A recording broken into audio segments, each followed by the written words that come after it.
Are you tired of having the same fights over and over again? Feeling like no matter what you say, it just leads to another argument? What if I told you there's a way to stop the cycle without anyone winning or losing? Hey, I'm Michael Flynn, and welcome to Relationship Reset Academy. I've been a relationship counselor for over 10 years, helping couples break free from toxic communication patterns and build stronger, happier marriages. In this video, I'm sharing the 5 most powerful strategies to stop fights before they spiral out of control, and how to create a marriage where peace and connection replace conflict and tension. By the end of this video, you'll know exactly how to turn heated arguments into productive conversations, avoid common communication traps, and bring back the love you both deserve. Before we jump in, do me a favor. Hit that subscribe button and turn on notifications because I drop relationship-saving advice every week. All right, let's get into it. Here are the steps to stopping those never-ending fights in your marriage. Step 1. Stop trying to win. You ever notice how every argument turns into a full-blown competition? It starts with something small. Who left the fridge open? Who forgot to buy milk? And before you know it, you're debating who has sacrificed more in the marriage. It's not even about the milk anymore. It's about pride, proving a point, and getting the upper hand. But let's be honest, even when you win an argument, what do you really win? Think about it. If you walk away feeling victorious but your partner is hurt, distant, or resentful, is that really victory? No one wins when the marriage loses. That's why the goal has to shift from winning the fight to solving the problem. And solving a problem starts with actually hearing what your partner is saying, not just waiting for your turn to speak. Most arguments aren't really about the thing being discussed. The dishes aren't the problem. The tone of voice isn't the real issue. It's the feeling underneath it.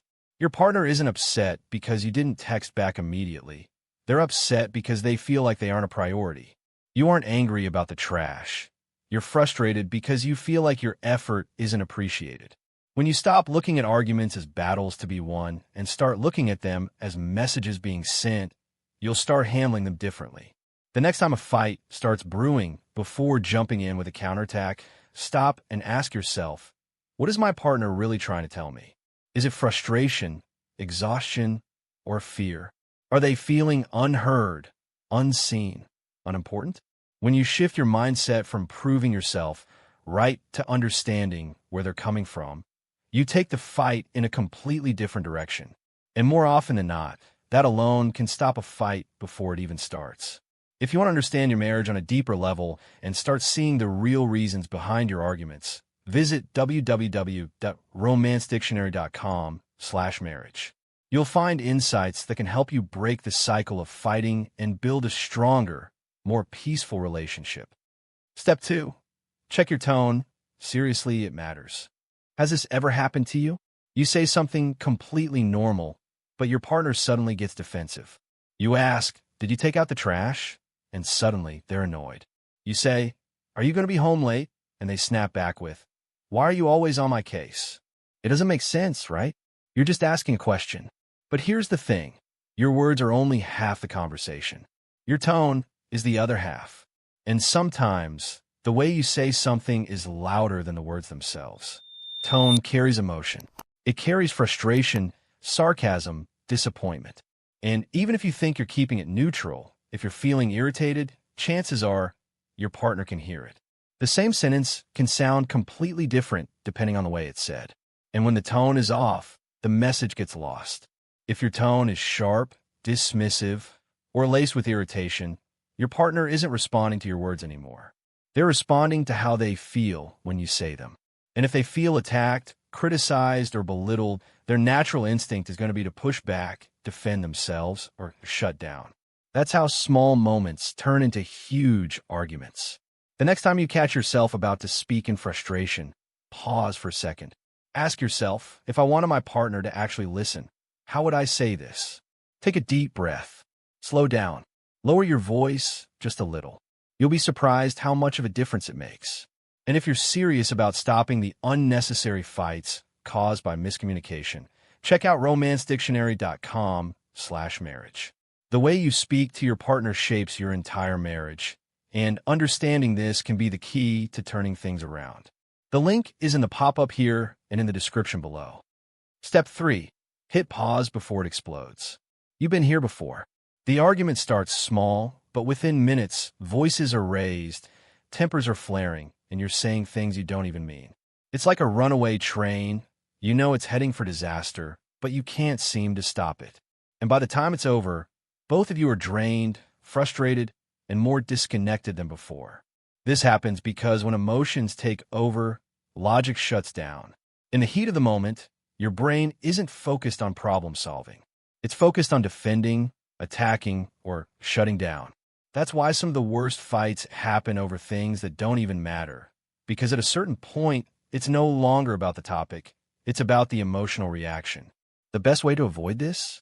Hit the pause button before things spiral. That doesn't mean walking away in anger. It doesn't mean giving your partner the silent treatment. It means recognizing when a fight is about to escalate and stopping it before it reaches that breaking point.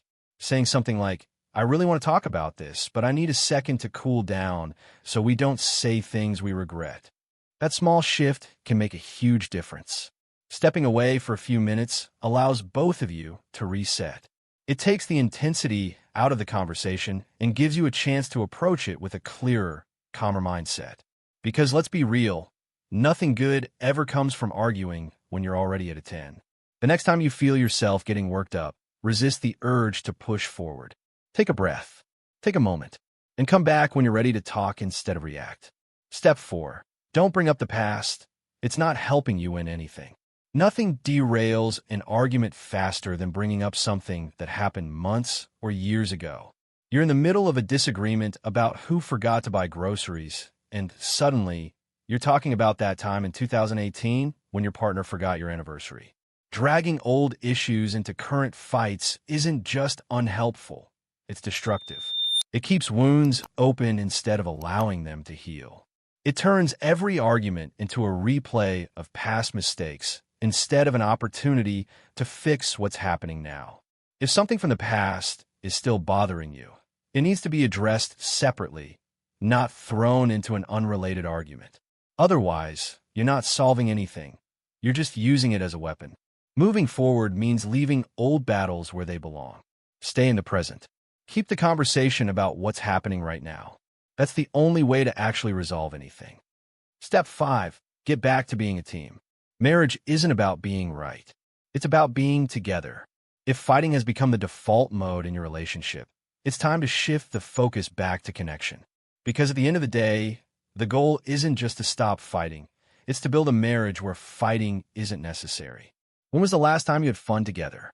When was the last time you laughed, held hands, or did something just because you like each other? When couples fight all the time, they forget to nurture the friendship and intimacy that made them fall in love in the first place. Making small efforts to reconnect outside of arguments changes everything. Watch a movie together, take a walk, surprise each other with something thoughtful. These little moments of kindness and attention make fights less necessary. Because when you feel close, disagreements don't feel like battles.